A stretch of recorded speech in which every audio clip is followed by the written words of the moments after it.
ప్రభుత్వ సాధారణ ఆసుపత్రి ద్వారా ప్రజలకు మెరుగైన వైద్య సేవలు అందించేందుకు సమయపాలన ఖచ్చితంగా పాటించాలి అని జిల్లా కలెక్టర్ పి ప్రశాంతి స్పష్టం చేశారు. ప్రభుత్వ ఆసుపత్రిలోని జనరల్ వార్డు, పిల్లల వార్డులను తనిఖీ చేశారు. రోగులతో మాట్లాడి వైద్య సదుపాయాలను అడిగి తెలుసుకున్నారు.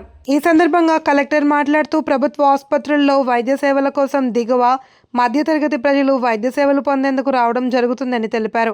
వారికి వైద్య సేవలు అందించేందుకు వైద్యేతర సిబ్బంది అందుబాటులో ఉండాలి అని సూచించారు. అందులో భాగంగా వైద్య అధికారులు, ఇతర అనుబంధ విభాగాల సిబ్బంది సమయపాలన ఖచ్చితంగా పాటించాలి అని ఆదేశించారు.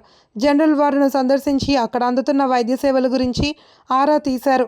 జనరల్ వార్డు మెడిసిన్ విభాగంలో ఉదయం షిఫ్టులో విధులు నిర్వహించాల్సిన సిబ్బంది గైర్హాజరుపై అటెండెన్స్ రిజిస్టర్ పరిశీలించారు. అనంతరం పిల్లల వైద్య సేవల విభాగాన్ని సందర్శించారు. ప్రభుత్వ ఆసుపత్రికి చెందిన జనరల్ మెడిసిన్ విభాగానికి చెందిన 2 గైర్హాజరుపై కలెక్టర్ అసహనం వ్యక్తం చేశారు. కలెక్టర్ వెంట GGH superintendent doctor M Lakshmi, Suryaprabha, KRRC special deputy collector D Bhaskar Reddy తదితరులు పాల్గొన్నారు.